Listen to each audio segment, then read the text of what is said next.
Good morning, guys. I hope you can hear me. Just drop me in the chat if you can. I absolutely don't have chat on my screen at all. Same on my phone actually, and I can't hear anything. So everything what could go wrong today, it is going wrong. I hope just it is really working for you. So trying to fight one more time and to get somewhere live chat. And nothing at all. Let me try one more time on the phone, because this is not fun at all. That is the whole point, to have these live streams so that you can ask questions, we can chat, and unfortunately I can't see anything. One more time, live stream. Yay! I have chat here, so now I can read it. Just drop me in the chat if you can hear me, because I can't hear any music. The system is telling me that it is working, but I don't know how even loud it is. And loud and clear, yay! So then, welcome back to my channel and welcome back to our live streams. I think we can finish today our fireplace. The only what is left just to apply shellac on the wooden parts, and we can glue it back together, back in place. On its proper place, and we can start working and shaping our mast. So, and before I will start doing this, I want to show you something what I have done yesterday and haven't noticed. I made mess with the topmast. So let me show you this. When I was clamping it, I haven't seen that clamp slipped somehow. You see how it is at the moment glued. It's not even. I can't install square piece here, so I will unglue it today and reglue it while I'm working on the main mast. The top mast can dry. So, and for this, so if you created some kind of mess with the mast, with planking, any parts you have glued wrong, I have shown this trick before, but I want to repeat it. And actually I'm curious because the basswood is quite, I can't say fragile, but very easy to crack and chip off wood, so I'm curious to see how this trick will work on the basswood. So I will use just water, soldering iron, will heat it and clean the glue and scrape it and we'll reglue again. So let me bring this closer a little. So what I will do, I just will soak it a little. Oh, it's a float. Okay, need to put something to keep it there. Something heavy. I have something heavy here. Stay there. And I will warm up my plank bender. And it can be anything. It can be soldering iron just at the lowest temperature possible, or just don't warm up it to a complete hot one. Just it is. Looks like it is sitting there. No need to screw. So even old iron can do the job. I was using iron in Ukraine. I had small old one. So anything what can warm up your wood, steam it, because while it is soaking, it is getting moisture inside. So when you will apply something hot, it will steam the wood, it will soften the glue, and while it is soft, you have to scrape it quickly, because the moment you will remove the heat, the glue will cure back. Okay, what direction? Run, of course. So for quick removing or separating parts, I will use my favorite tool, this broken file. From which side to show you this? My favorite tool, sharpen broken file. Where is field of depth today? Can't find it. Or just my eyes can't see anything properly.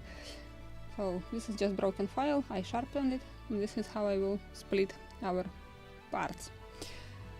So while soldering iron is warming up, and it's not actually soldering iron, this is plank bender, and this is quite slow one, so it will take a while to warm up entire metal head. So let's apply shellac on our fireplace or cook stove.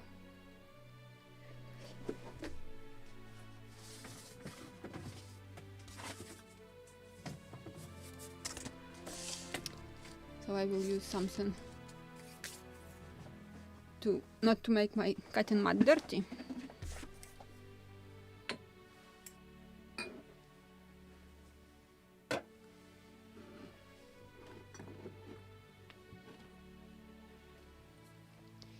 And this is garnet shellac. It's not very huge difference with yellow shellac, but just a little darker, more brownish than yellowish. If I can open it. Should I go and use hot water? Oh no, I did. Good.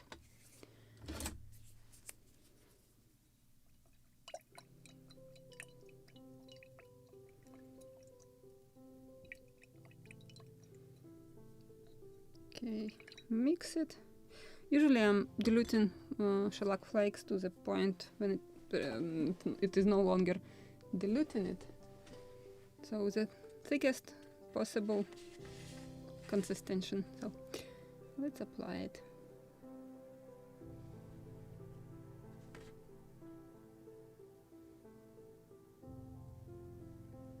Don't want to get any shellac on the sand.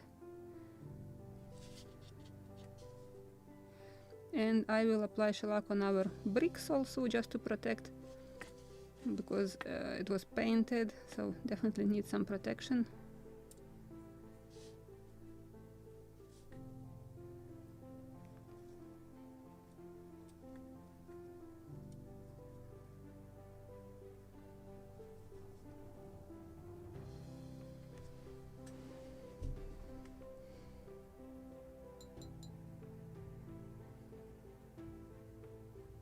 I also have mini heat gun.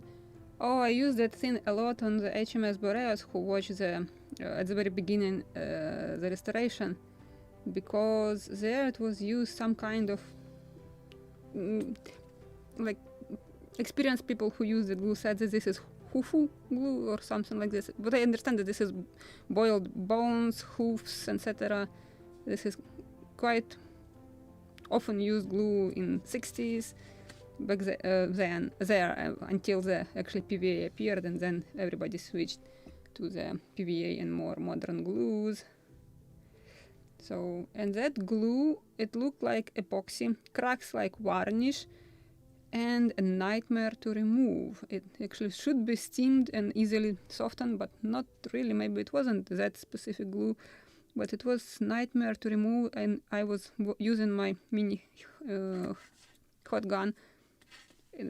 Just literally while it is hot, you can crack the glue and disassemble parts, so I was using that thing a lot. And I also disassembled MAST there as much as it was possible. I couldn't remove them from the MAST partners because half of the model should be disassembled for that. But and everything what I could, I removed, cleaned, repaired, and I changed everything what should be changed. So I used a lot of that thing. But the problem is you can't use that, like if it is on the model, you can't use it for a very specific small spot. It is warming up and heating up quite big area, and if it is something like bead, you have to remove it. If you will apply it, half of your deck will be softened, so sometimes you can't use your hot gun. So I mean, that's why I'm quite often using just regular solder and iron. And I had before one without temperature regulation, so I just wasn't warming up at full blast, so could use it. And let me apply somewhere more. I'm applying immediately 2 layers. So, and it is drying instantly, what I like the most about shellac. And I want to apply it to our stove, because it was painted and paint should be protected. Carefully not to grab sand or not to color it. So I'm trying to apply in 1 layer, so I won't wash our paint also, because shellac is alcohol based and it can soften the paint, of course. So quickly, without creating mess, preferably.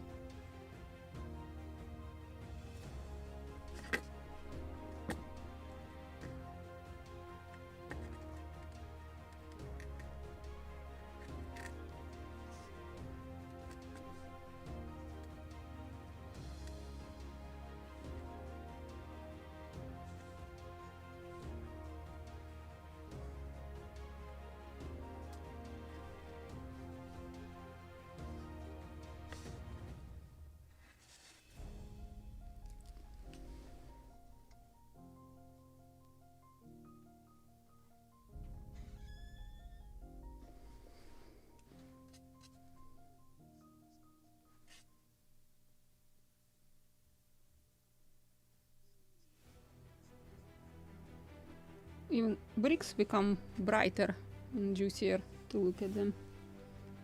I like it.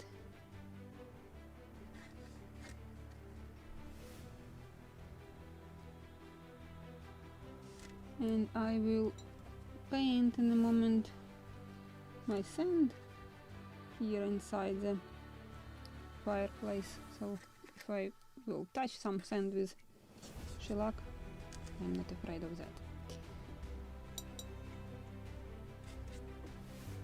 And let it dry. Good. Oh, actually it become more warmer color because I was like thinking, oh, it's too dark. After drying, paint become even darker. But right now it is juicy. Maybe because it is juicy it look like that. Let it dry. And then we will glue it in place. But I will wash my brush immediately. We'll close shellac.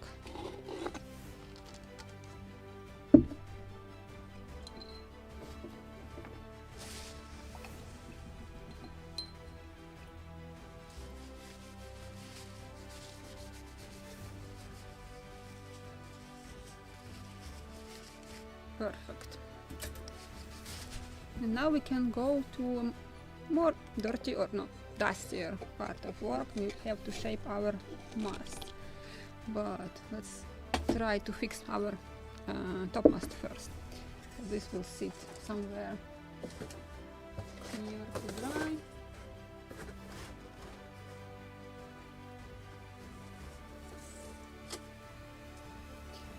And I believe my topmast soaked enough, so let me grab some piece of working wood.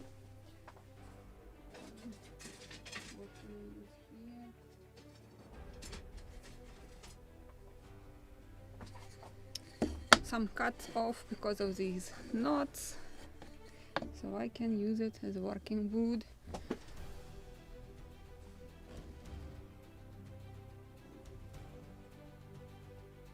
I positioned my camera so far from me, so it's not convenient for me to work, but let's try.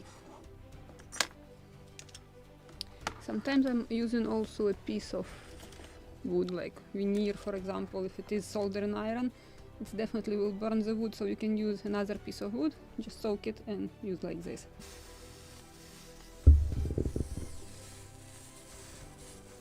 But because this is a plank bender, it is not burning the wood if you are not holding in one place too long. And so let's try to do something.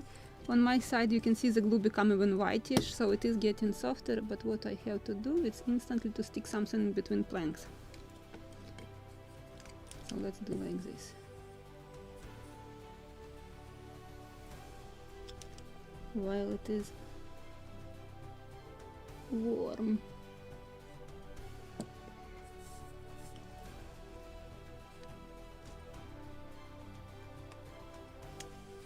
A little more of water, and let's continue steaming.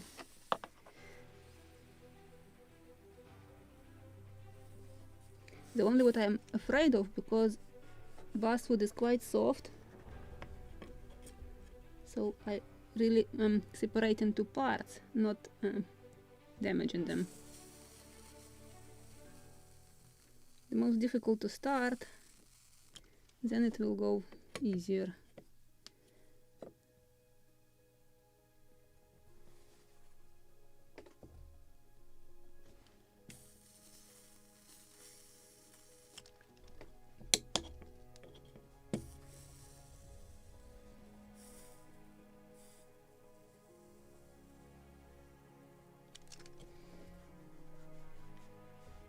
Glue or wood, what I'm separating.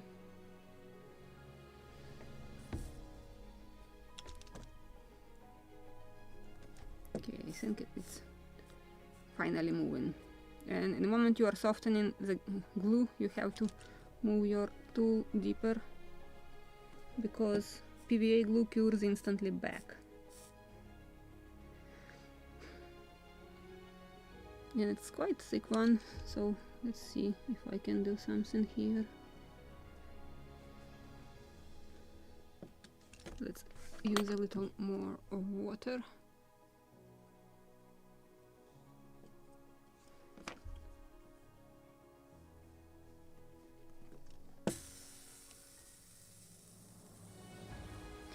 in such moments I would like to have 4 hands, 2 to hold the soldering iron and part itself, and 2 just to stick something in between 2 parts.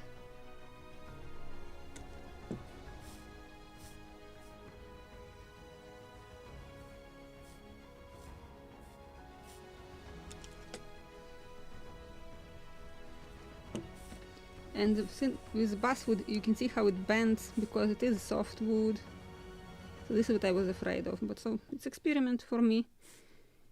It can work with walnut, pear, boxwood easily without damaging the parts, but we'll see if it will work for basswood same way.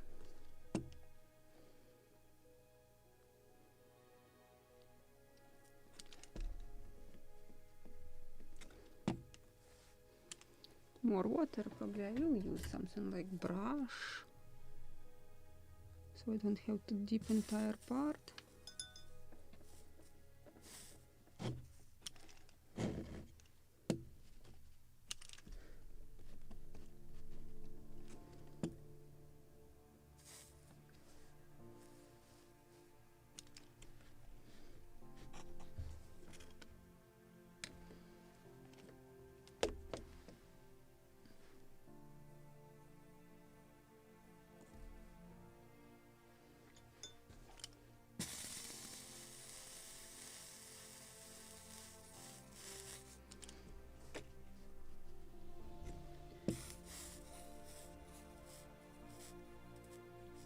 And as I said, you have to move instantly while the glue is hot because it cures instantly back.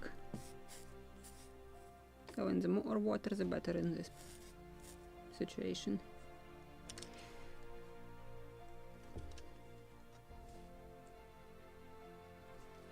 Let me soak it properly. It can be also done with scalpel, but I'm afraid that scalpel is too sharp and it can cut accidentally. But let me try. It's an old scalpel. Yeah, I'm afraid that I will damage the wood like that.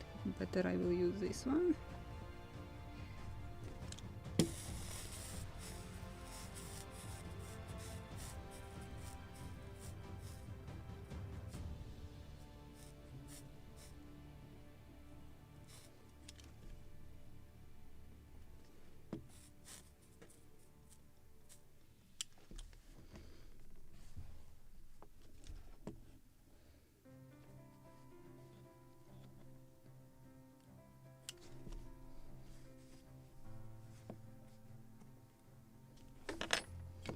More water.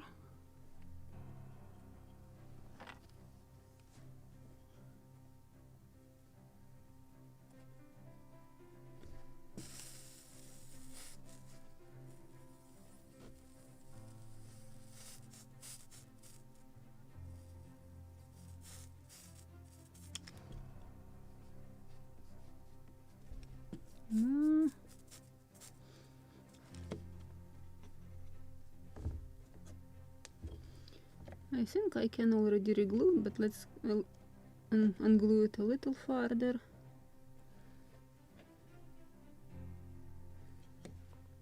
It moved somewhere from here, so maybe just a little more to unglue. Just to be on the safe side that I will level it properly.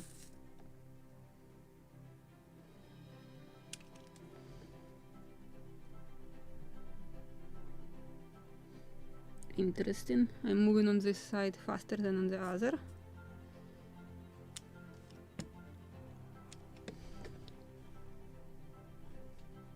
Okay, good. Let me soak it more.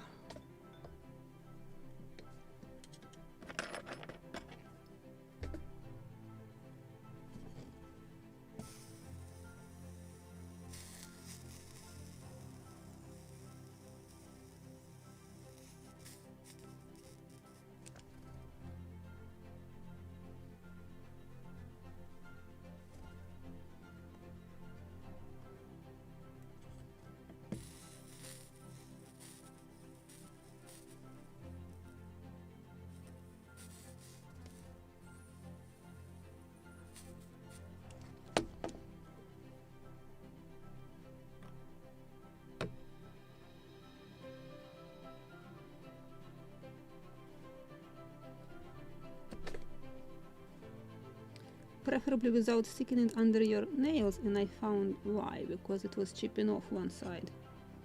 Good job. This is how it should be.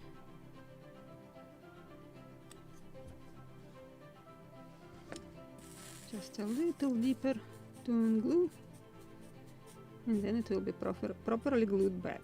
You'll see what a mess I'm making.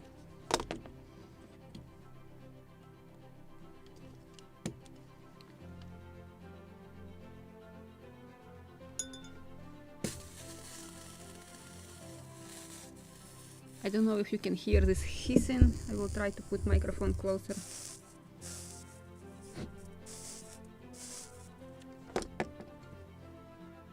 How water evaporates. Okay, more or less it is working all right. Okay, this is enough for sure.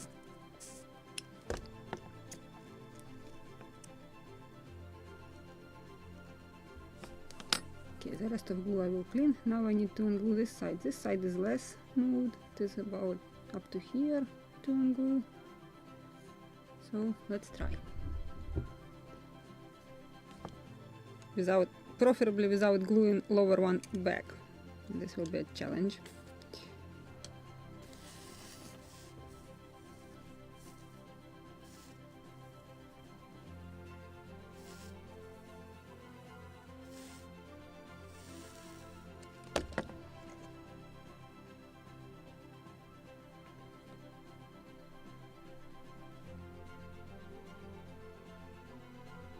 This one is already separates properly. It was steam from the ungluing upper part. The glue is already quite soft. What is good.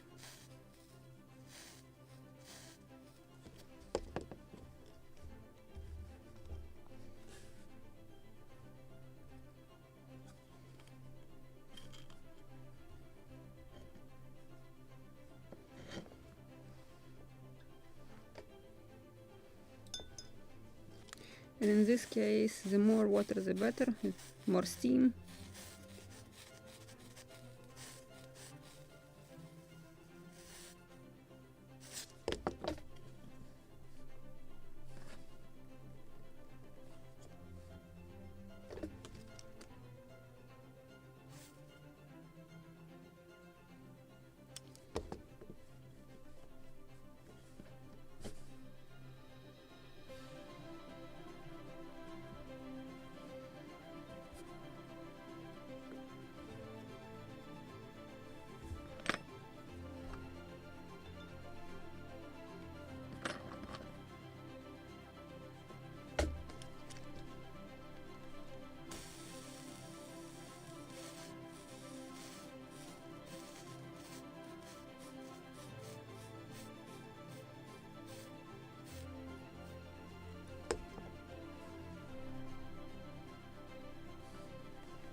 Don't glue more.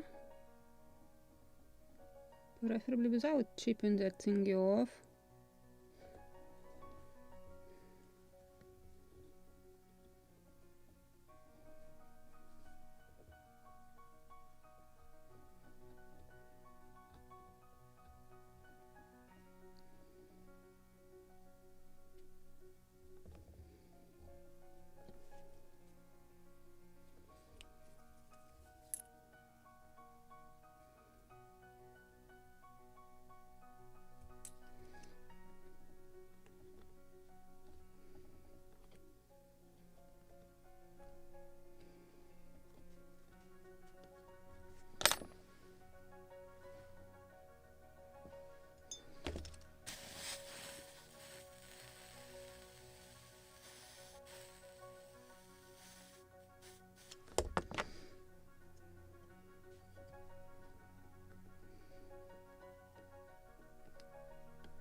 Okay, basswood is very tricky one to work like this.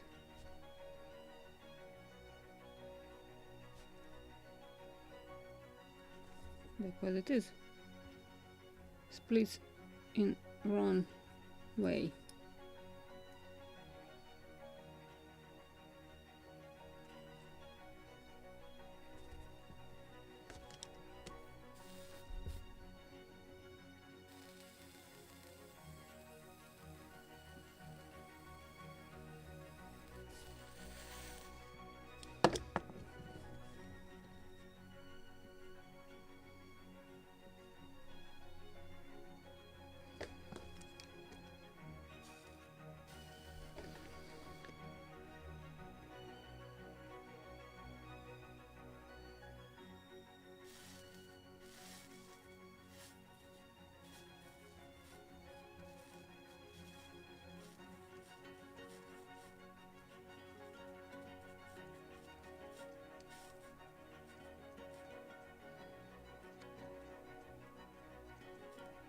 Reading your comments.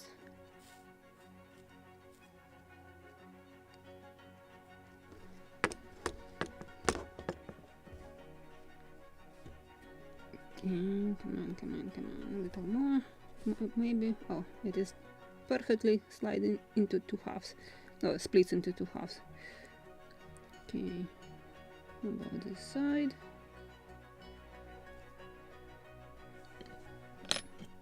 One more time into water. And then I will try to glue back together all this mess.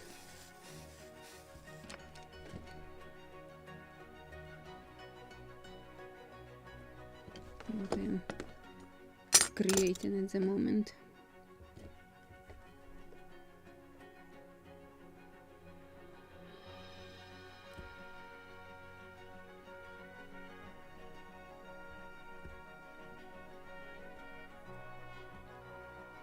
Because it splits, wood splits, not glue.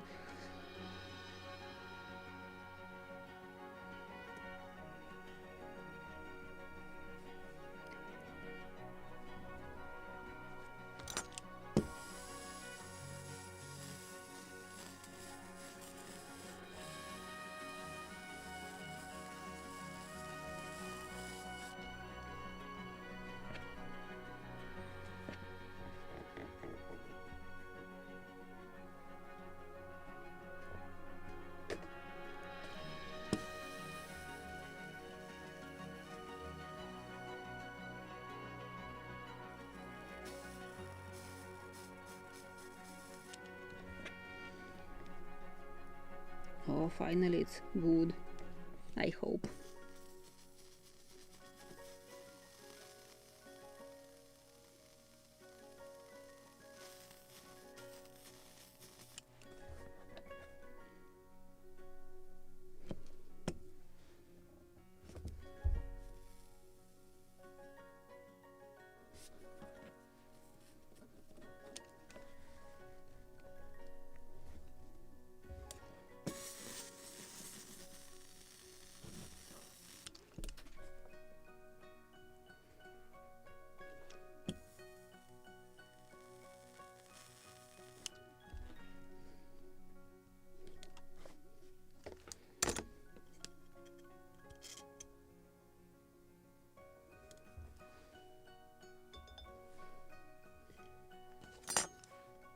Just a little further, so I can definitely level it perfectly.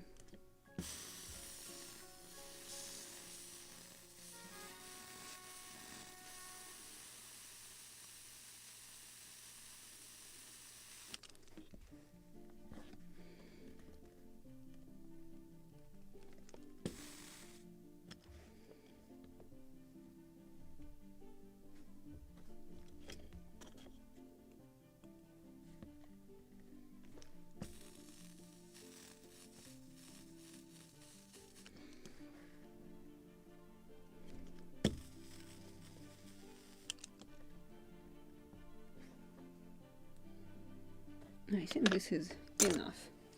So now I just want to try to dry everything, because I need to sand glue, So let's cure it back.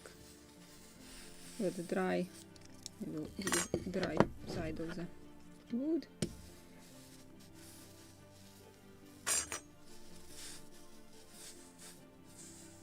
And you see how it is chipping off, the wood chips off easily. This is about basswood. Sometimes entire piece can unglue, and actually not glue on glue. It just layer of basswood chips off, and that's it. Nothing you can do about it. That's why I don't like basswood as planking material. Burned wood or burned glue on the head. I will clean it later. When it cools off, I just will unscrew the head and we'll drop it into the water, and then we'll clean it, or with alcohol.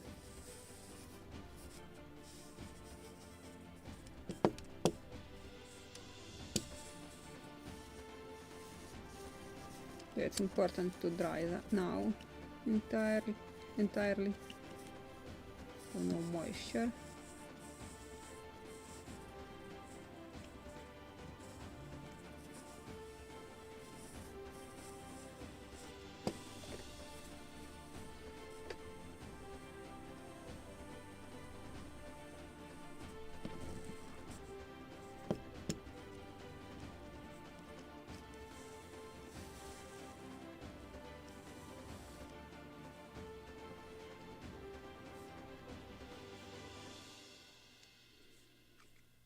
Actually, I like to do such work. I have a radiator. Was using it a lot before I installed heating in my workshop. I literally was sitting on the radiator during the winters. So I just was soaking planks and bending them on the radiator. Entire kayak was built like that. If you will watch videos with planking the bottom or something like this, or below the whales, you will see how I was using the radiator for that. Very hot, but not hot to burn the wood, and it was just perfect curve or radius which I needed in the bow on my kayak. So anything hot will do the job. Maybe even iron will do a better job, because in this case it's flat. You can warm up immediately entire topmast. Let me try to clean this a little. Preferably without burning my paper towel.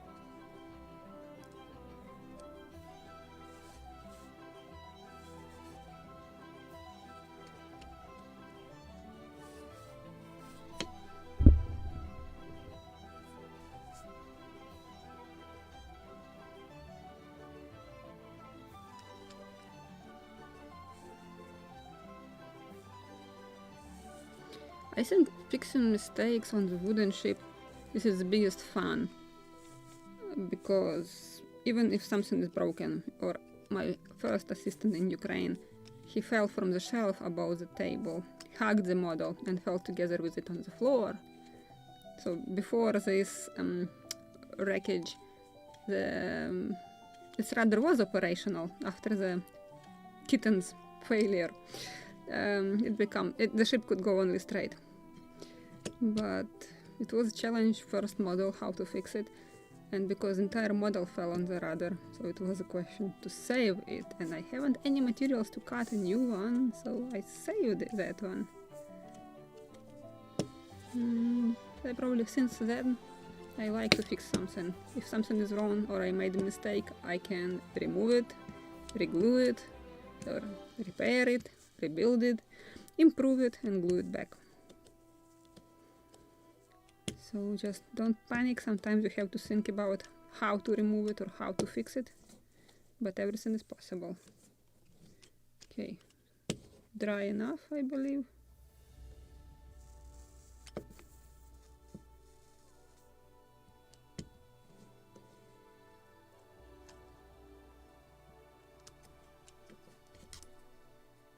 I can clean it now.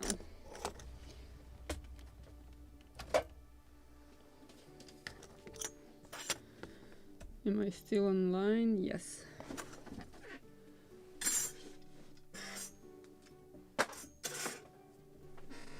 Give me a second.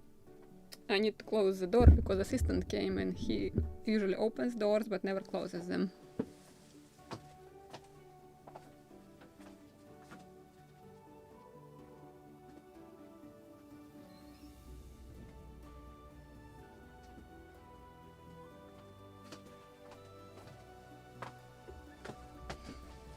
Better because I'm running dehumidifier in my workshop, so better to keep it dry. And during the live streams I'm turning it off because of the noise, but now I want to clean a little glue so it won't be a very thick layer or seam of glue, so I need to clean everything.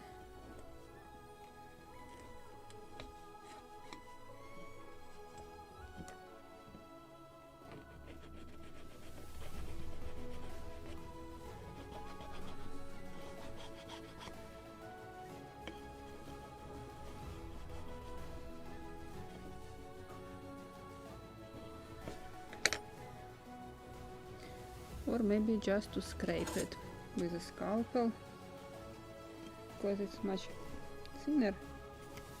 You just can go and scrape it.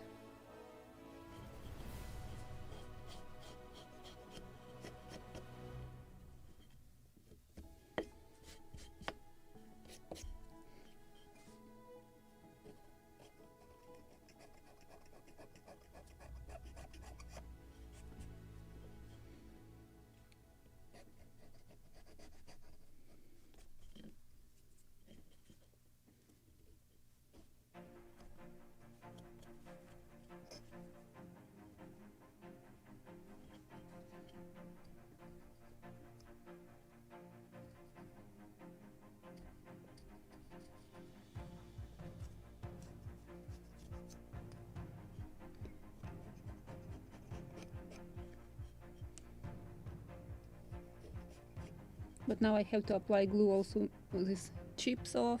You see these small pieces? Well, between them will be some glue, and to glue them together also.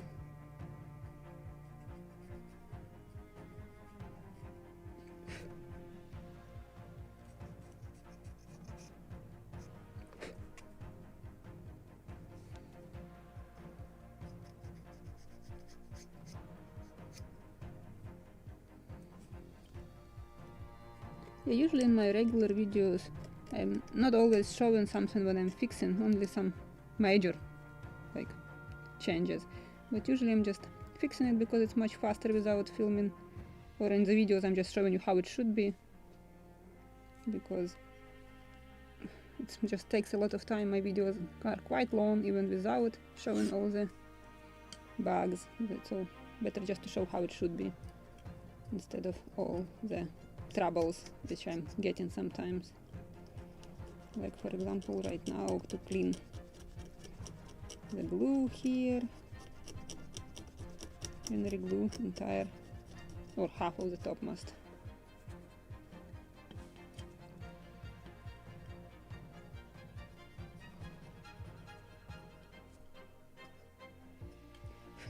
This is what I'm usually talking about. You see how hairy, curly this wood?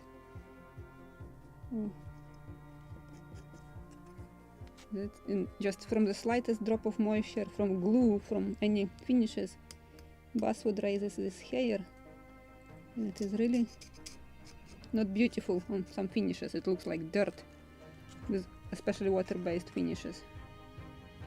So you have to seal the fibers of the wood or grains before applying something.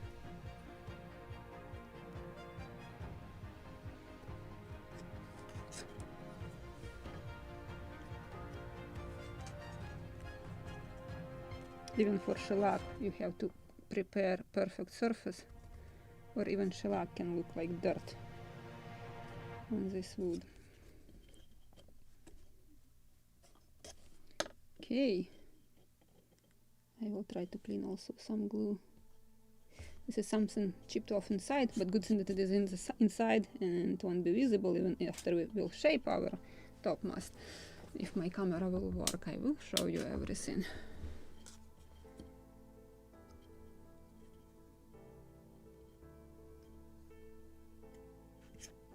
Good. Let's glue it one more time. So I will use something like cup for the glue. We'll move camera a little closer to me because I just positioned it too far from me. Not convenient to work.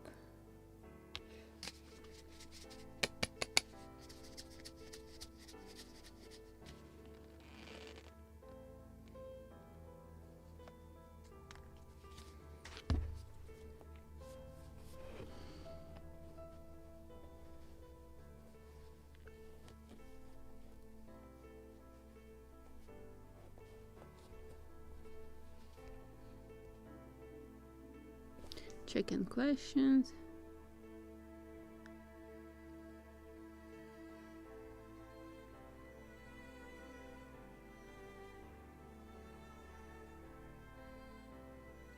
I think I haven't missed any today.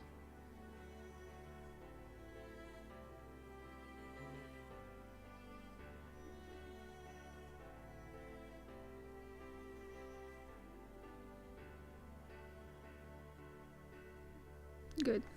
Yay. At least for once I'm not missing questions.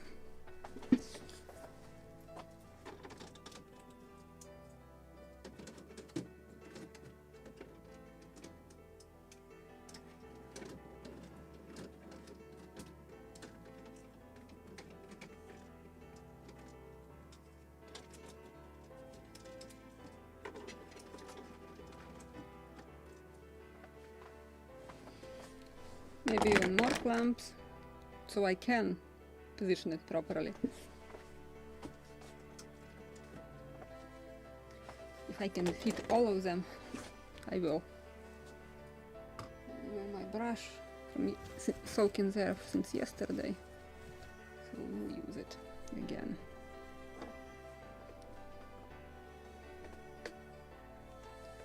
But as I said, I will apply glue under all these chipped off layers of wood and between pieces. I will clean that square hole later when it dries. I'm not really worried about that one.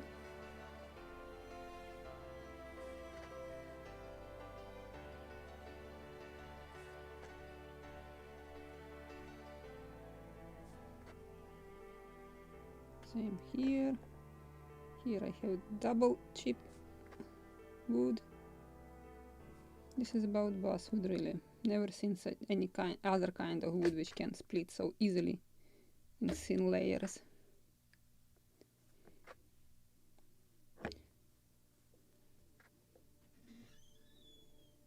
And my assistant is just driving me nuts today. He again came, opened the door, will say meow and will go somewhere.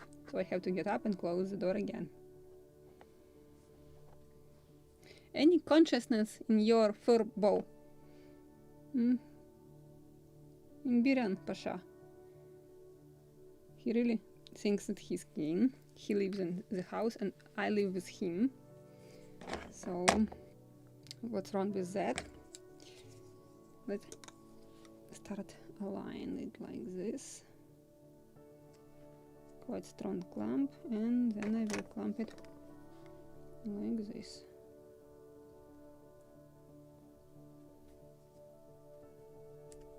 No, don't slip.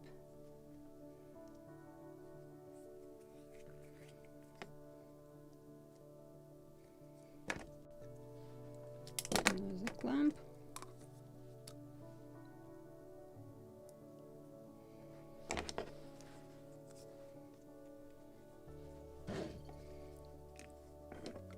I want to put practically every 1.5–2 centimeters clamp like this, so I can actually put it back in proper position. And actually I have much smaller but stronger clamps. And where are they? Oh, clamps. Or are they here, or are they there? I had them just a moment ago.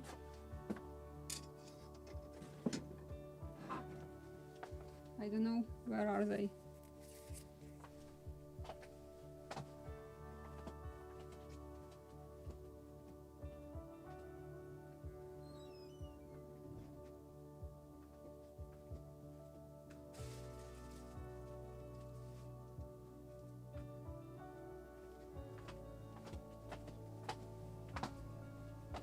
Found one, but I have actually 4 of them. So these yellowish ones are very small but very, very strong. So that's why I like them.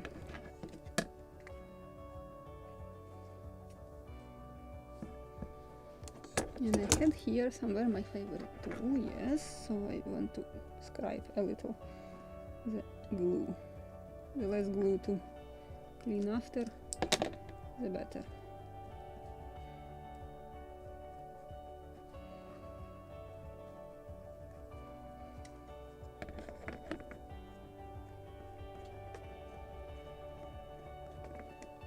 I have somewhere another strong clamp. So let's use this one.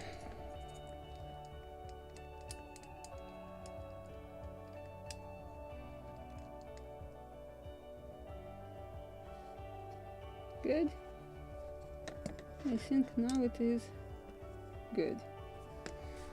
Don't know if it will dry for sanding and shaping today, but let's hold it like this, and while it is gluing, just we'll check one more time that it is properly positioned this time.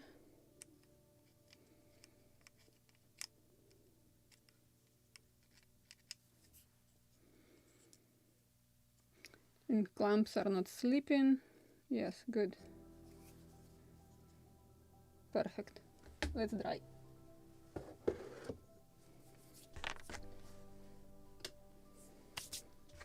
Oh, and while I still have a drop of glue here, let's glue our fireplace in place.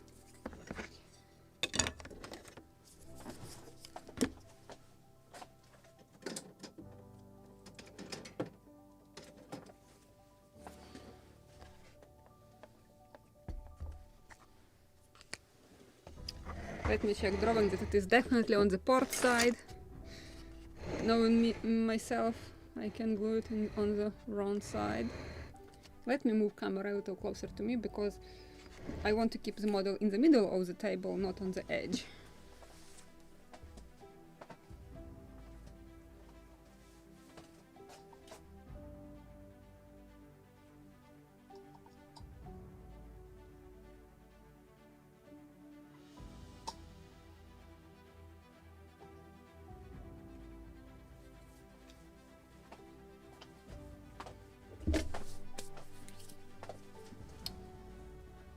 Was somewhere in the Bratten's book, written and described loud and clear.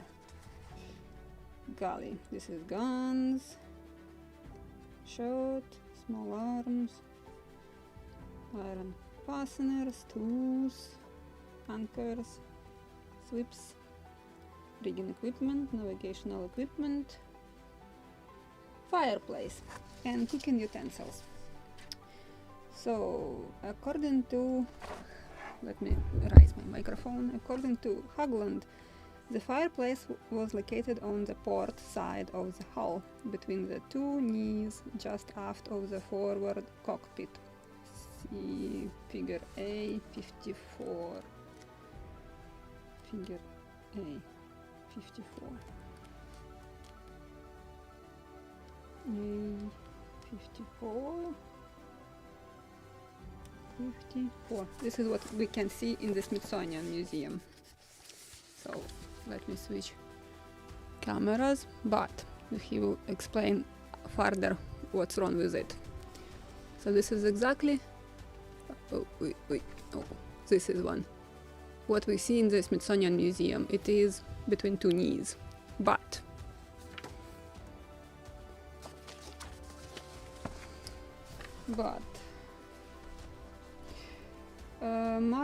charm marks found on the underside of the mast partner suggest, however, that the true position may have been in the well and fore cockpit.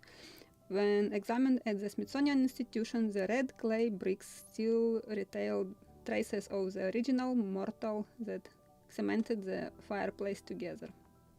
So it was in the cockpit. Iron cooking kettle, smaller iron kettle. Okay, we can actually, this is what I'm thinking about, to make some pots and pans, because in the Smithsonian drawings I have them, their shape, their design, how they were made, and dimensions, of course, and they are shown here in the artifacts. Here, there, and here. So we can make at least 2 frying pan and one of the pots, whichever we like. So let's glue it. Port side it is.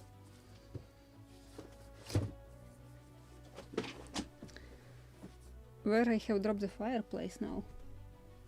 Oh, it was drying. Good. It was drying, but I haven't applied shellac on the bottom. So this is convenient. Let me try how it will go. Also the anchor cable here. It will pass it somewhere on the side. Like this. The only thing what I don't like, it is right under the beam, so how about steam, etc. It could burn it even, so let me check drawings one more time. Is it here?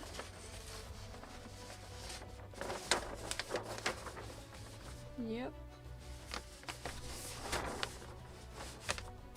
And it is exactly positioned like this, so like this. So the as far as possible closer to the this knee. So like this. Indeed. Okay.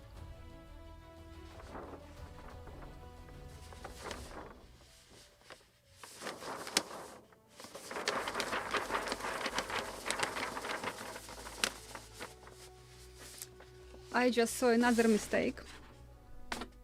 And I am thinking what I want to unglue. The anchor cable should pass on top of these beams.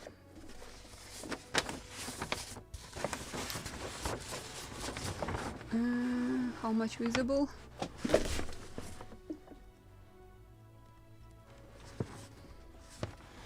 You see? This is this visible part of our beam. This is our yard, and the anchor cable passes on top of the beam, under the yard, not under the beam. Makes sense.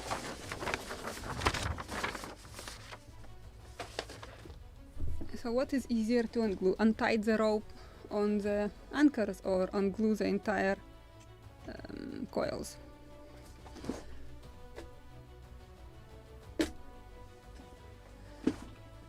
We'll think about it in a moment. I believe it's easier just to untie the anchor ends of it. I mean here. And because it is much easier. It was a bowline knot, I believe. So I just will untie it without ungluing anything. So it happens. And sometimes I'm not showing even such things on in my videos, because why should I show you something what I show you how it should be, the direction, and then I'm fixing something behind the scene. So today is the day of fixing mistakes.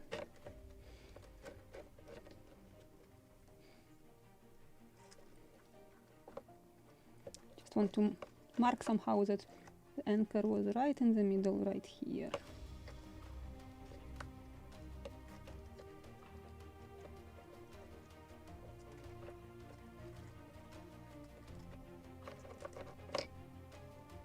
will bend my rope. This is where the ring was. I hope it will hold it. So let's remove it from here. Yeah, it is holding somewhat my mark. And this is what I'm doing. Just let me turn around in the middle of the screen. And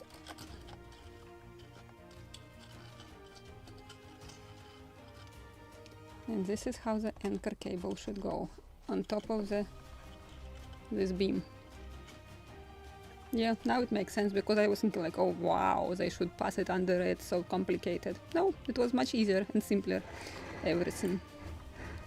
Now let's move back to our anchor.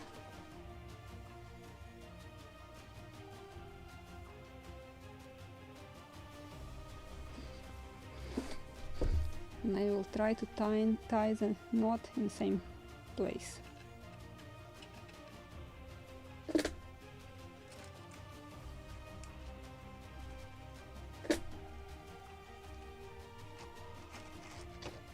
This is where it was. I bent my rope, so let's repeat this position.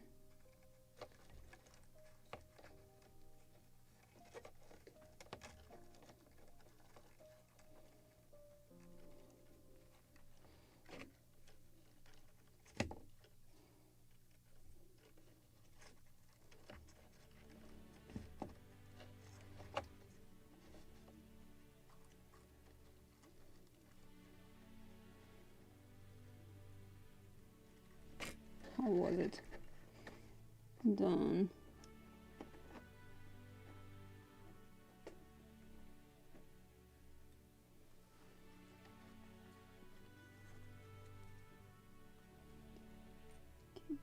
Come on. In the loop, please.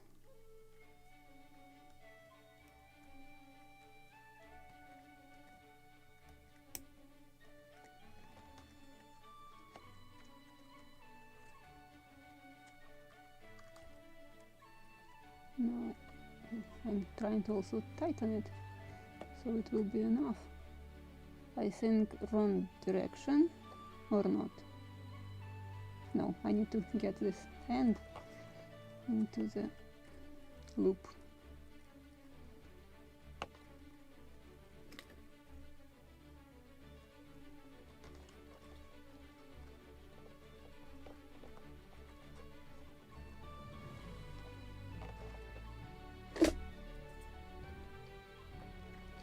Yay!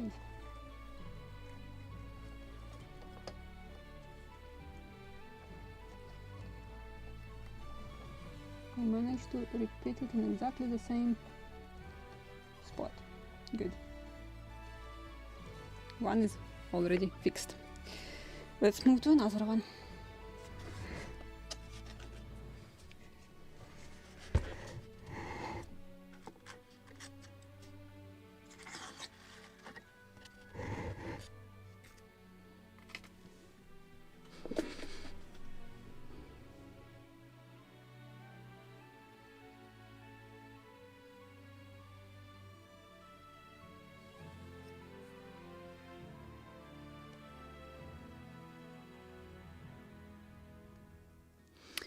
About something metal, yeah, this is my thoughts also, so unfortunately we don't know that for a fact. I think this part, it was just bits and pieces, or it was a whole one. I need to check about this beam, what is written about it. Because if there was some traces of some kind of metal under it, it would be described. Or it is quite tall, but I still I think that it is hot enough. So we'll put it in this place where it is located on the drawings, and then we'll think about it. So let's untie another knot, and let's repeat same. Okay.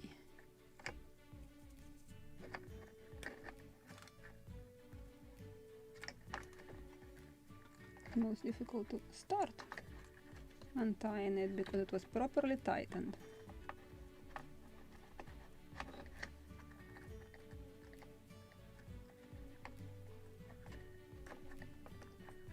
Yeah, it's moving.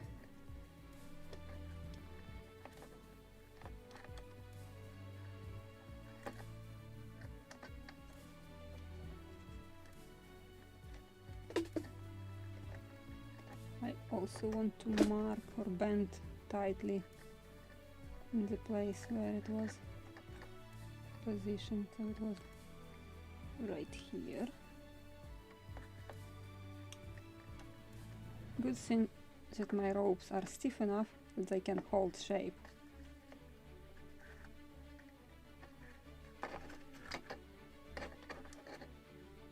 So like this. And this is something what I can't find in all the ropes which are available on the market. Even sometimes they are beautiful, but they are very soft. I prefer them to be stiff like real, like especially on anchor cable and any cable. They were stiff enough that it was impossible to bend them in small radiuses. That's why, for example, on the big ships, messengers were used to bring in the anchor cable because they just couldn't put it on the capstan. It was such stiff rope, and capstans were with very small diameter. It was too small diameter for the entire anchor cable. That's why messengers were used, and they were like 30% smaller or more, or 40% smaller than the anchor cable itself, and it was just regular rope, not a cable. So much softer and easier to operate on the capstan. Okay,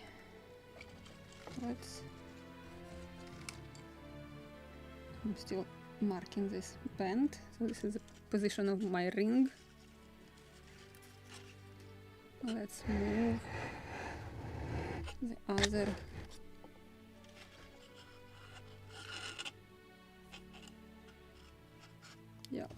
with just untying and untying back the knot, less damage and less mess if I would unglue something. So let's put this one back.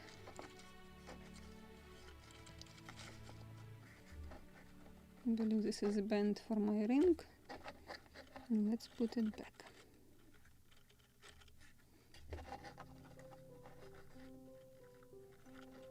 This is the position which I marked. We'll see in a moment if it is correct one. Let's make loop.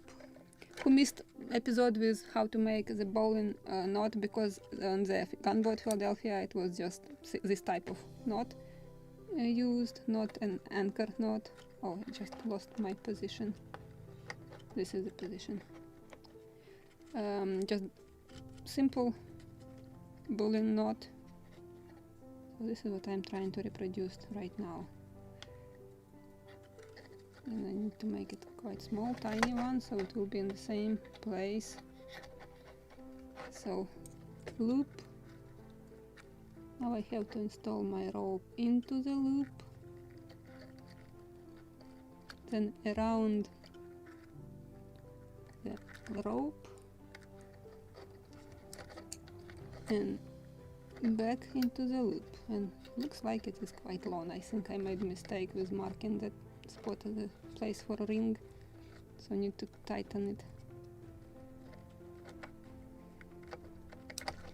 back into the loop.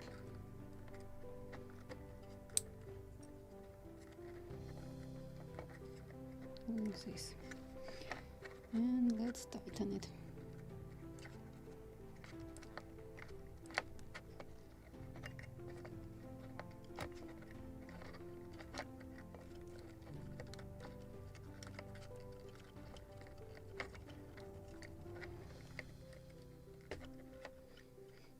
Why I'm suffering if I can just untie this end, and anchor will be free,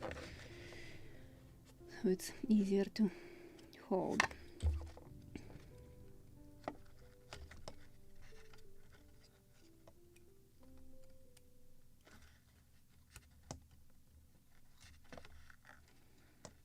And I need to make this loop smaller, so I need to tighten it.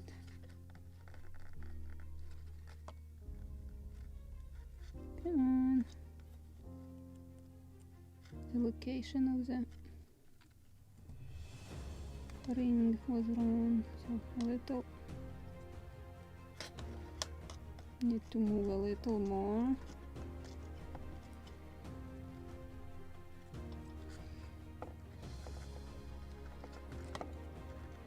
Okay, like this. Visible? Maybe too long tail. Definitely too long. Let me tighten a little more, so smaller loop. Let me move here a little. There a little.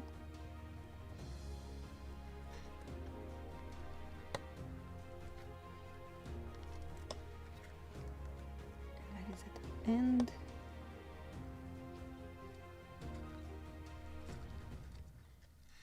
Tighten that loop, and then this one. Come on, move. Move. You can. Let me grab it on my side because just can't do it like that.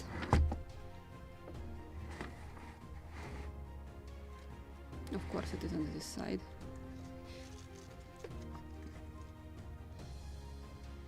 Tick, tick. Now it's mirrored. Good job. Tick, tick, tick, tick, tick. Which direction? Which direction? Oh, this one, this one. Need to pull this one.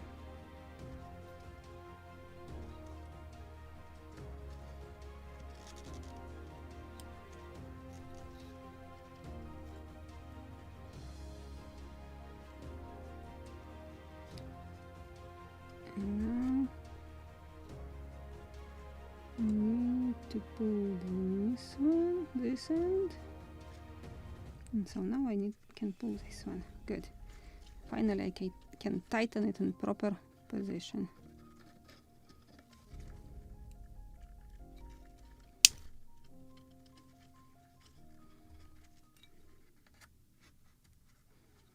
Yay. Good.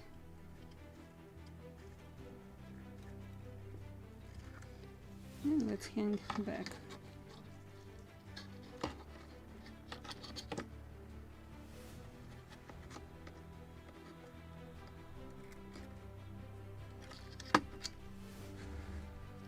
Retighten it, can't move farther. So how? This should be like this.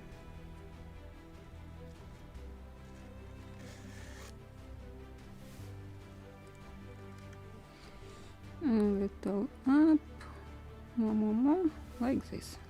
Just want to position exactly the same height as this one, and how it was done, which direction actually is this the right one.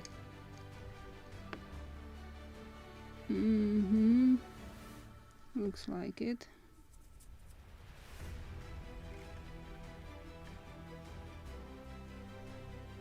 And it was interestingly done under both.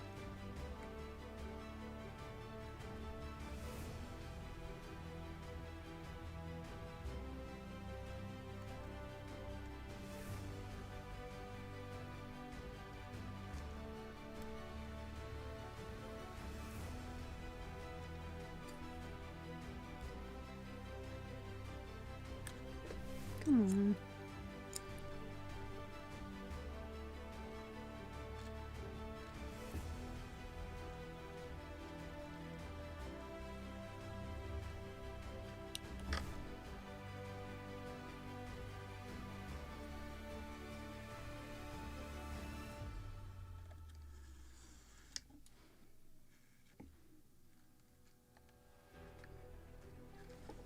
Same height, same. Good. Just let me put this loop on its proper place. Like this. And just temporary, I was tightening it to the garlands, short garlands. But as I said, temporary until I will install the extensions here. And then I will retighten it properly.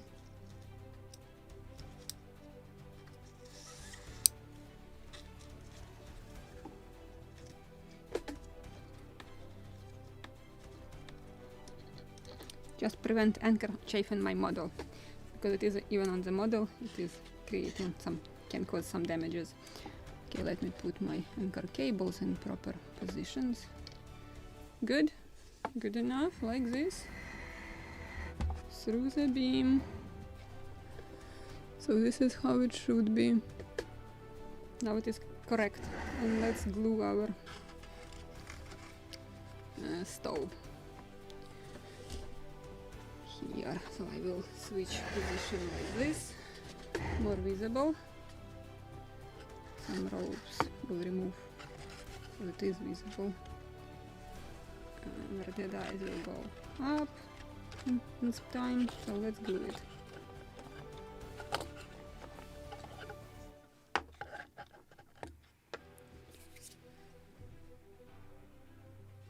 Where is my glue? I believe now I need to find a fresh drop of glue. This one already dried. So maybe I will find another mistake today to fix and rename today's episode Fixing the Mistakes.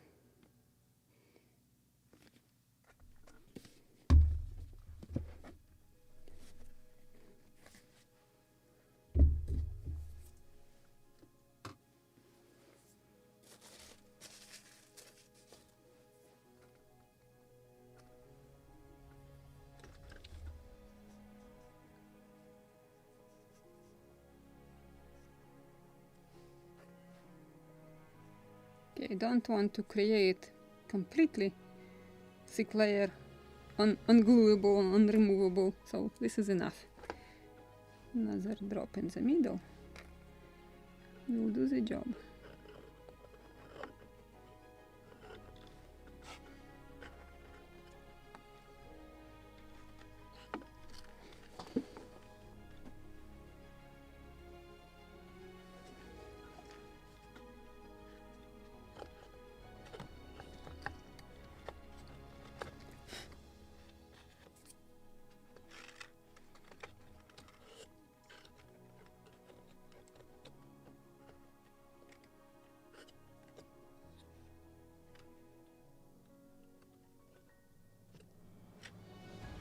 Like this.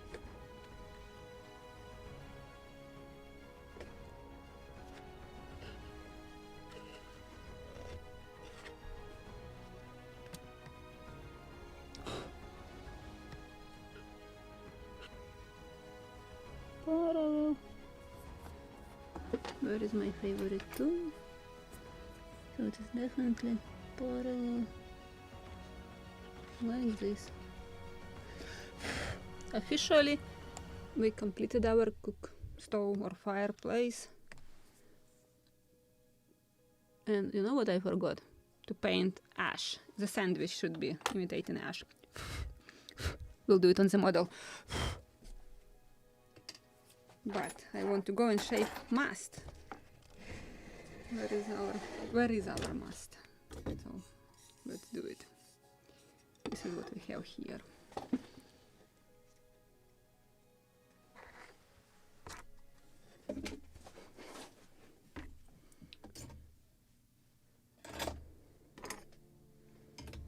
Maybe I will look for a bigger scalpel and just to remove some glues, drops of glue. It is almost dried, still sticky, but already we can work with it for sure. So let's make it first rounded properly and then we will shape it.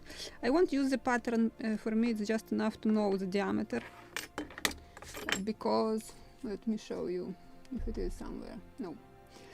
Oh, on the drawing, how much it is visible, not much. The entire mast is round and the difference is, so on the very bottom it's bigger diameter and narrows to the our cheeks and sheave for the halyard. So I just will be measuring diameter which I need to make, so I will mark somewhere in the very middle, somewhere around cleats, and on the very top, and I will use just my caliper to control the diameter. So for me, makes no sense to use that pattern, because in the moment you will mark it, then you will start sanding it, it will disappear. So that's why I just will start with a scalpel, and first I will clean some glue. Maybe I will use another piece of wood. Why I'm using additional piece of wood? Because when it is laying on something flat, it's very easy to cut the mud. It's more convenient to elevate your part which you are shaping. So I just want to clean some glue before, and we can start shaping it.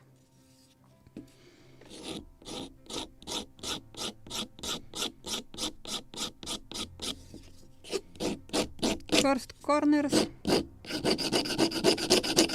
you don't have to even cut, because when you are cutting like this, for example, you can chip the wood quite massively, so it will just create, you can cause some damages which you can't fix.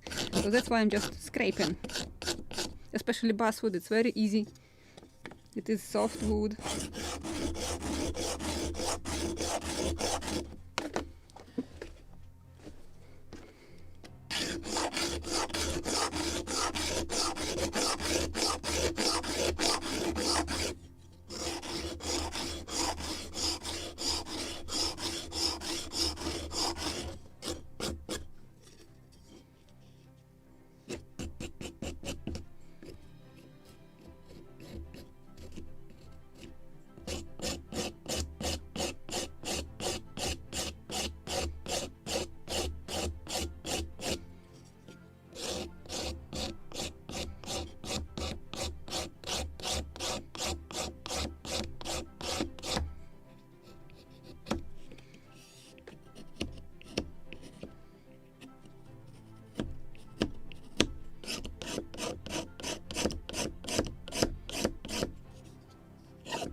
Where are my brushes? All of them disappeared somewhere. Only the soft one, the only one left. Interesting.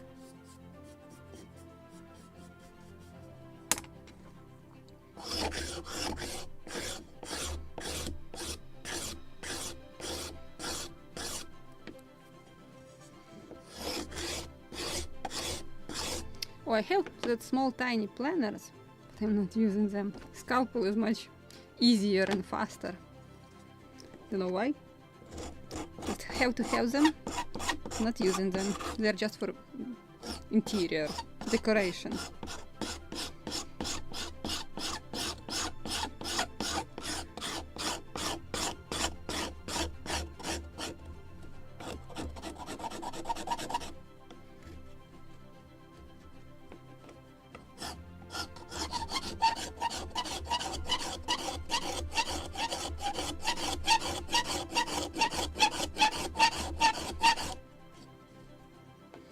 Here I will reach same thickness on both sides, like this and like this. Should be 8. So in a moment I will do that.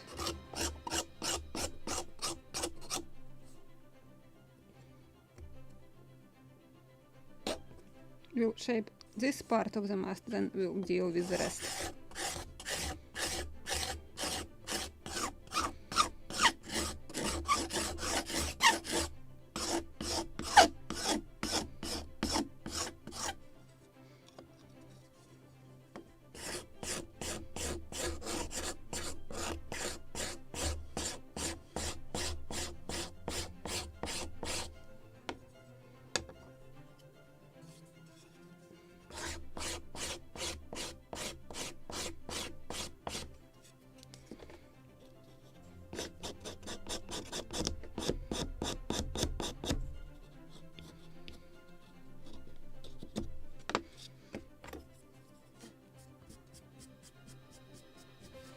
make it definitely straight and flat surface, better to use some sanding blocks.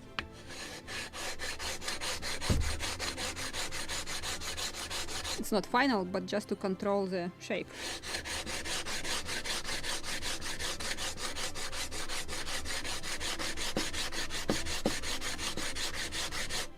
Because when I will flip it on this side, it can lay on this side while I'm working on this one.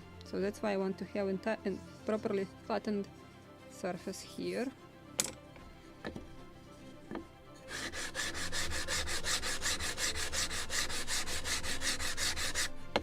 More to scrape actually.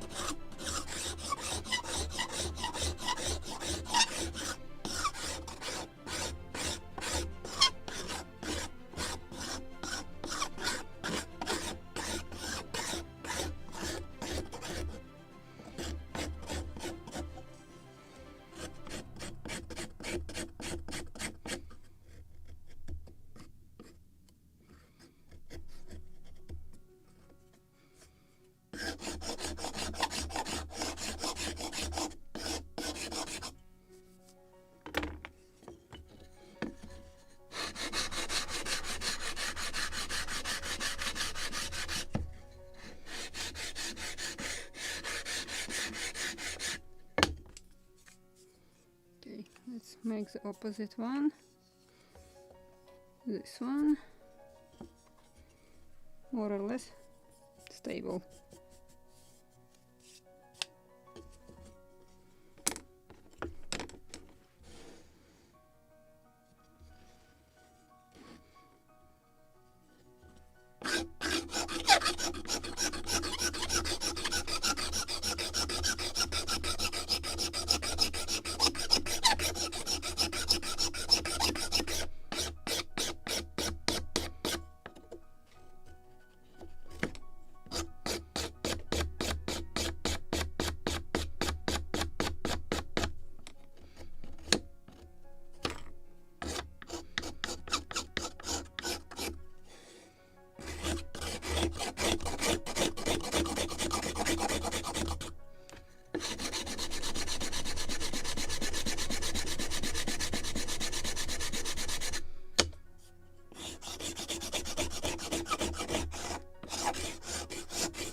Painful.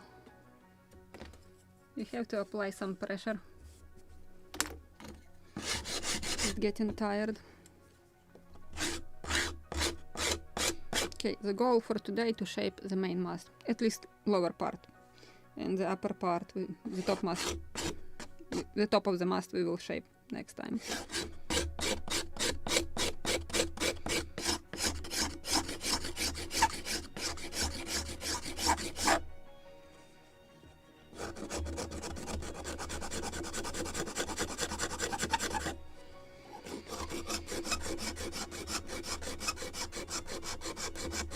And this is something that you definitely have to do gradually.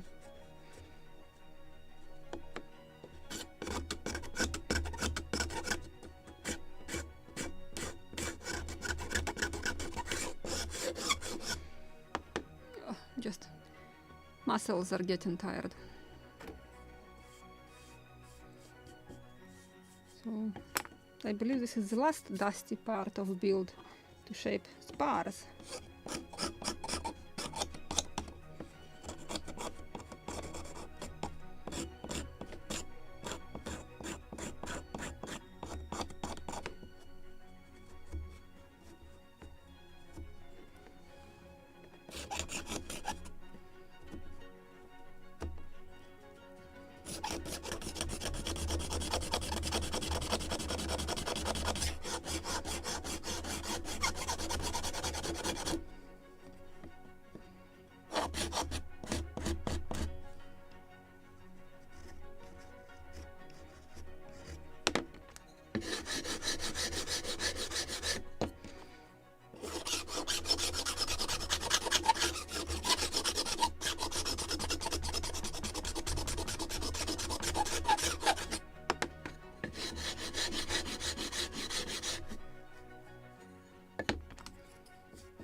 Okay, next.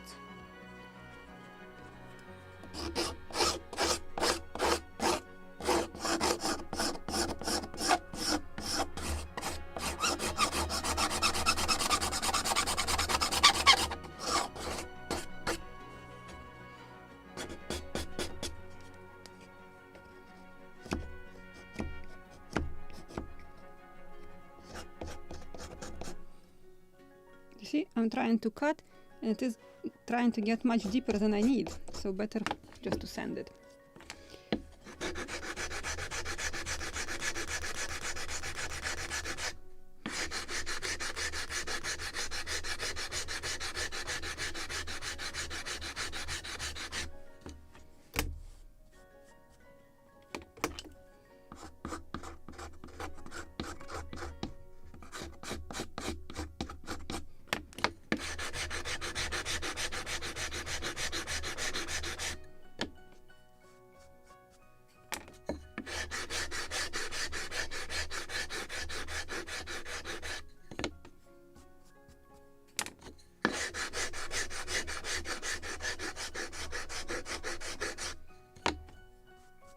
Something like this.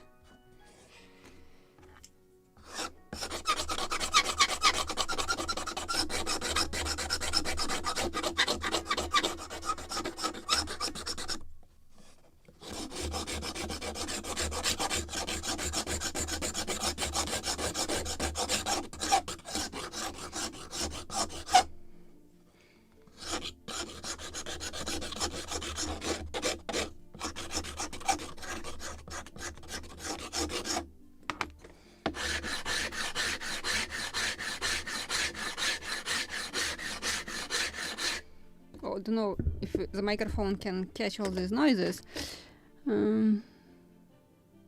Where bowline then the anchor knot, because this is what was described in the drawings, so maybe there were some remains of the anchor cables and they know why it was a bowline knot. But this is what we have in the Smithsonian drawings. So this is what we are using.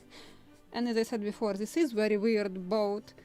Anything is like traditionally or like major rules were used for building ships. Nothing was working for this one. Everything is strange, and this is what I like the most about this boat. Everything is not like on the other warships, so that's why it is a unique one. I like it. And Krum is mocking me constantly that such a weird boat. Like, yep, that's why I like her. Very unusual, very unstandard. Everything is not like it was done on warships. That's why it is really something rare. And because we have all the documentations and even drawings, all the research already done for us by the Smithsonian Institution when they were building replica. So everything that we just have to do, just grab the information, drawings, and just build it. We don't have to do even the research and prove something. They already did it for you. And yeah, why I'm using word prove, because I came from the sport. When the ship modeling is sport, and in Europe it is. I believe in European ship modeling community about 36, or without Russia and Belarus, 34 countries right now in this. It's what was the proper name? Naviga. Oh, finally. Remember the name of the organization. It's International Community of Ship Modelers, and they are holding every 2 years European Championship, every 2 years World Championship. So when there you are not like people who has same hobby and fun to build models. There you are competitor to every ship modeler. And every decision you made on your model, you have to prove. Documentation, some correspondences, letters, log books, anything, photos if it is later period, everything can be, or pictures, actually contemporary pictures and paintings can be used as proof, anything. But every step you have to prove. Here we don't have to prove anything because the Smithsonian Institution did it for us, as I said.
Tomorrow probably I will ask Imbir to feed me because I won't be able to raise spoon next to my mouth. I have muscle spasms already. Oh. So yeah, I will have entire week to get back into shape so I can shape another piece of mast, like top mast.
My shoulders, already even my neck. Everything hurts. Can't even imagine how real builders feel after building such ship or spars for it. When you are working all day long with that axe to shape it. That must be a pain in the neck, literally.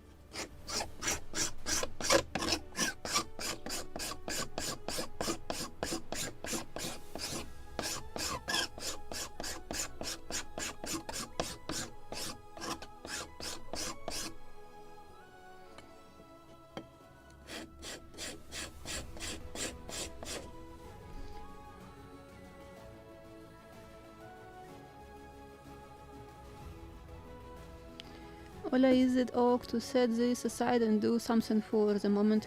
Actually, I don't have anything actually to do something. So I probably would shape this one lower part in another 15-20 minutes, and this will be it for today. But for something else, I have to do some prep work, at least an hour or so. So I just want to finish this, complete the logical point, like we'll shape lower part of the mast. So it's just the heaviest part to pre-shape it, and then it will be slide sanding. Less and less pressure will be applied, so it will be easier in the very end.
What I want to shape, because we have this side, it's like narrowed, but this side it's the same thickness. Now I want to shape here proper thickness 7.5, and we have 11.7, so quite a lot.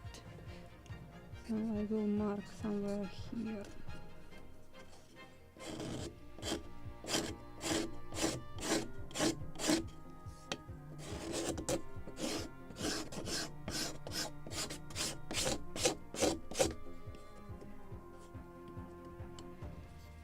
We'll do the same on this side.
Then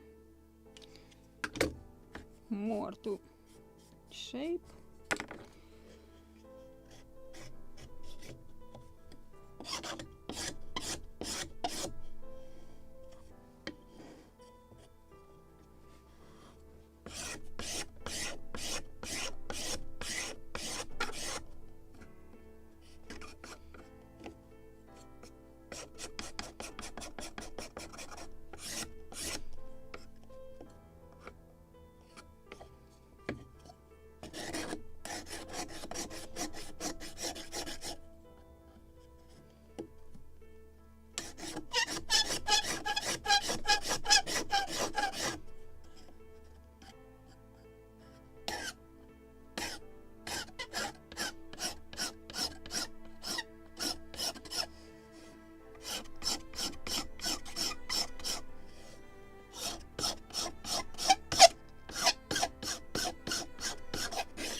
9.5, getting closer.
Eight point 8.9, 9.2, 9.6, 10.3, 10.4, 10.6. So yes, gradually it is getting thicker. Ooh, to the foot of the mast. Oh, what I was saying, what is the dimension? 8.9 and should be 7 and 5. So a little more. A little more.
Eight point 3, another half of the millimeter, and then I will leave it like that. Will shape in the very end to the precise size.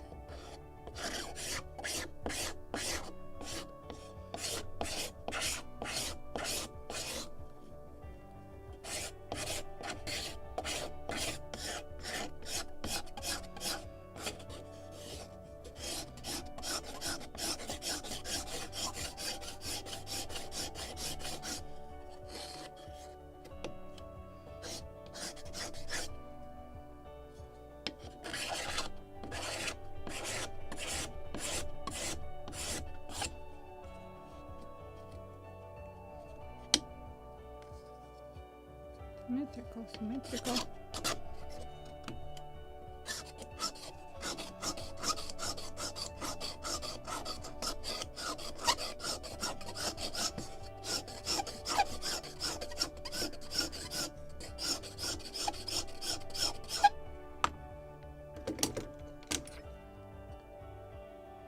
7.9 with 8.1, 8.6, 8.9,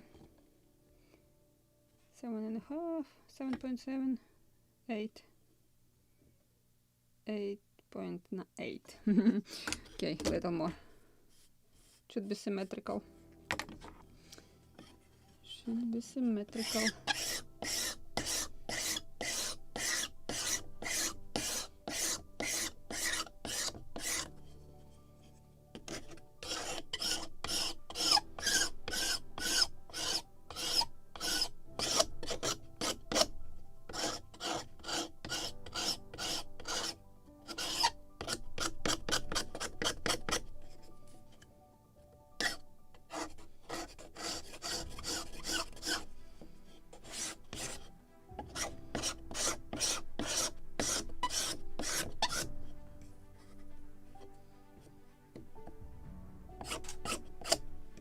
Oh, second time today. Come on, wake up.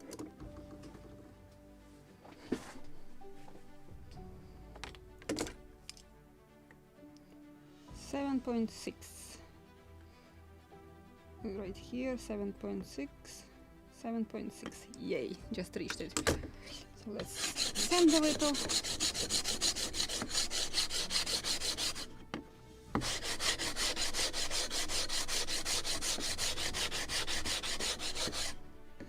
Now I want to shape entire edges narrower, like to the proper position. I mean, so all 6 sides will be same width. So this is what I'm trying to achieve now.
Let's make opposite one.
2 more.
Something like this.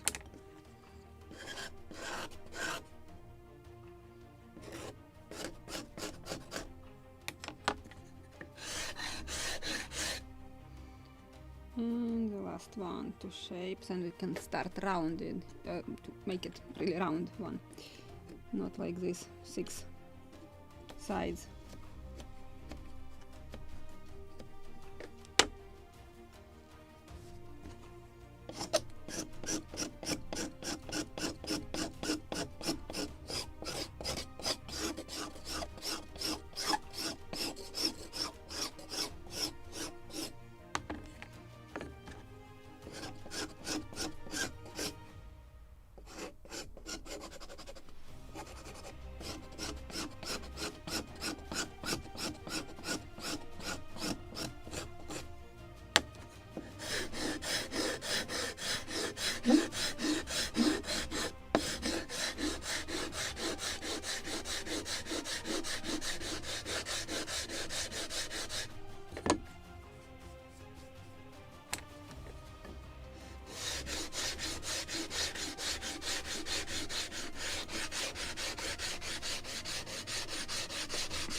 Okay, let's try 7.9, 7.9, 8.5, 9.3. Ha! So we need to narrow it. Should be symmetrical.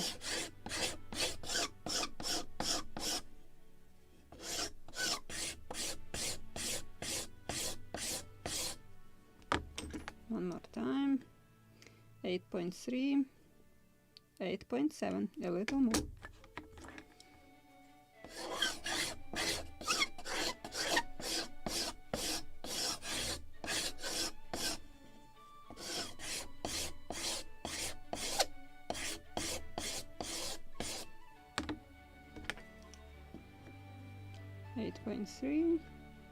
Eight point 8.38. Okay, good.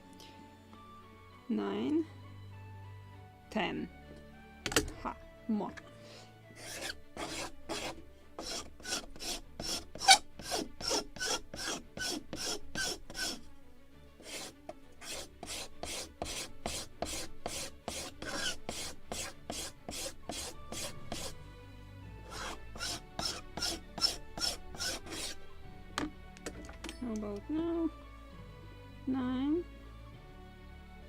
9.9 more. More.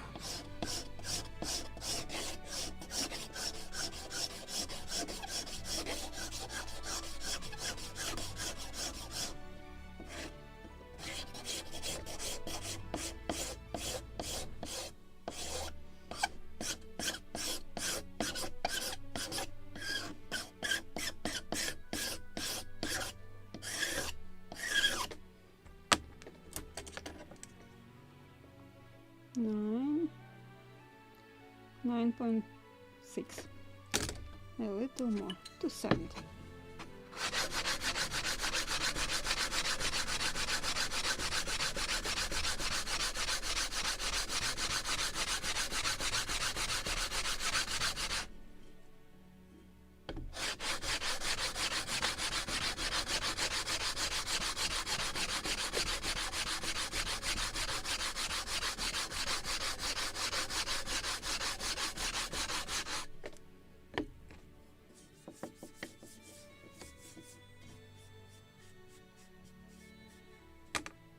How about now? It was somewhere here. Oh, here. 9. 9.3. Just slight touch of sanding.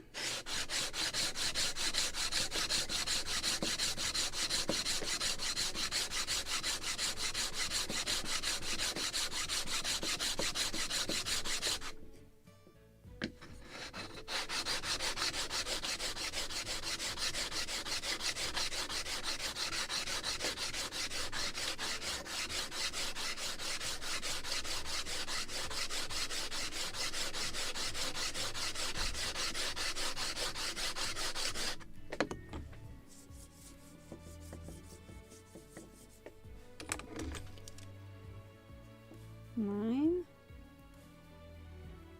9.1. Okay, we'll go with this. What is going on here? 9.8. 11. Ha.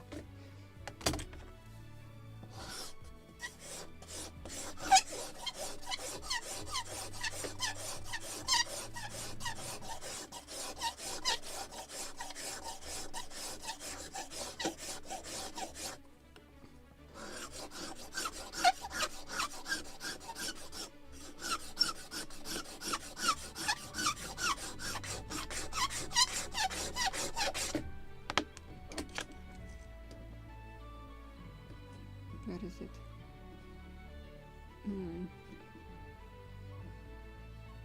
10. 10.9.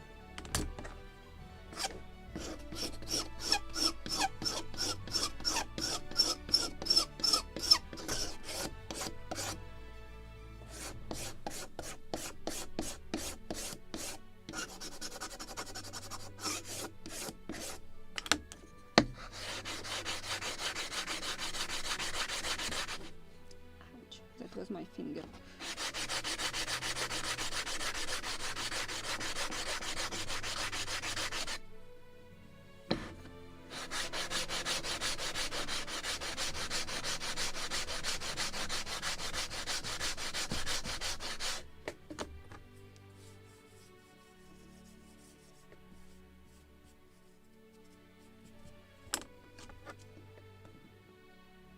No, 10, please. 10. 10.5. Just a little more sanding.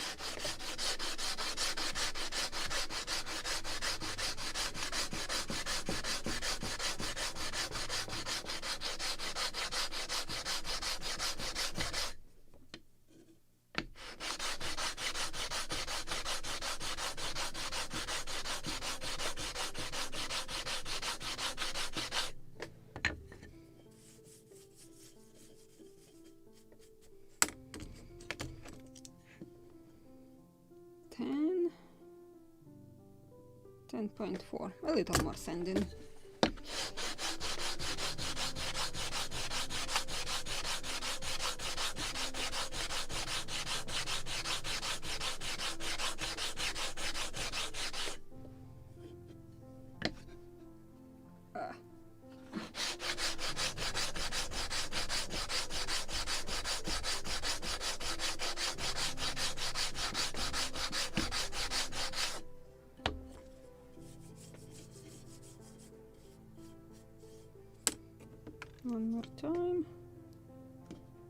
10, 10,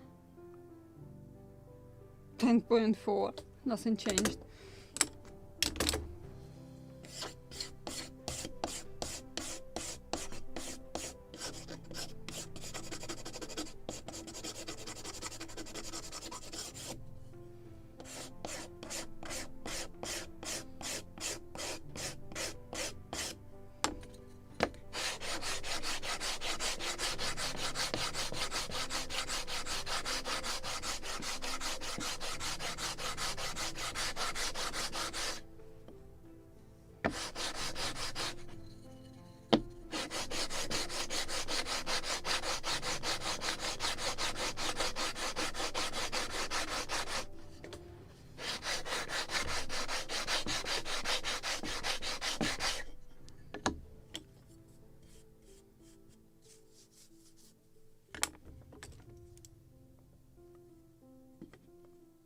Oh, wrong one.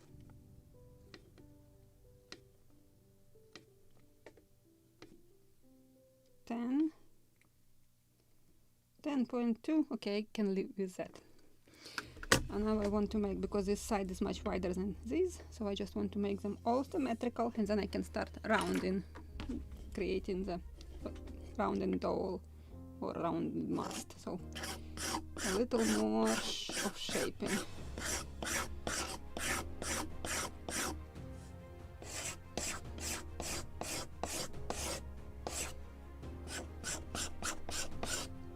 These lines should be more or less straight, not wavy, so you can control exactly where to scrape.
And one more.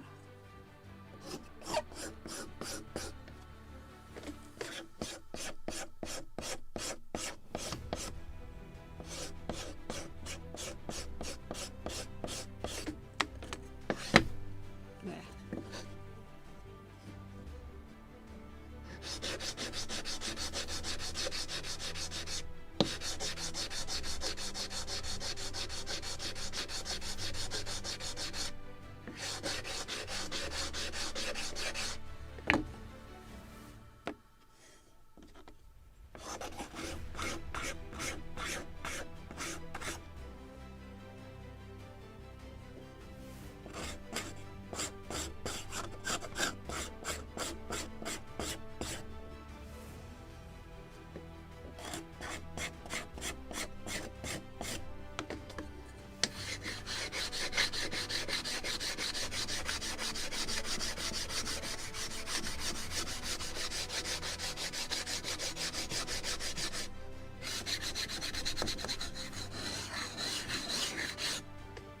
believe it's time to make it round, not with 6 edges. So let's start gradually shaping it into a round one.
Or something like this.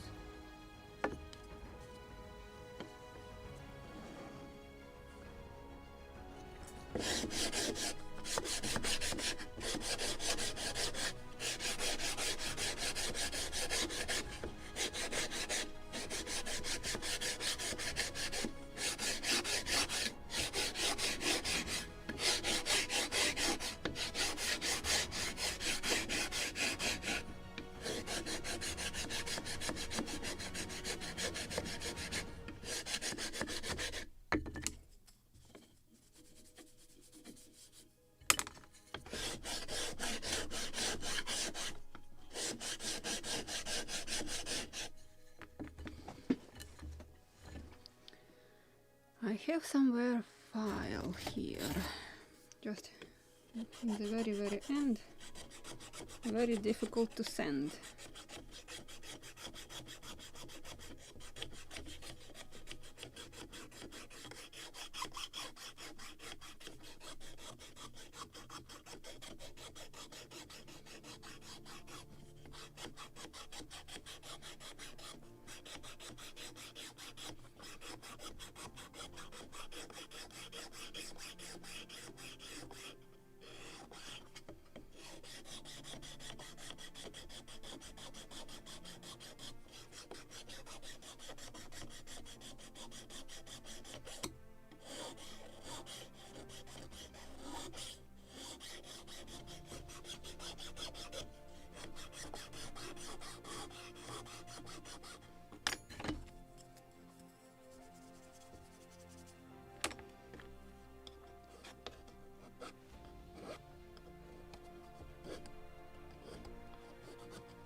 Just glue.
I think this is good enough, pre-shaped. We can finish it next time.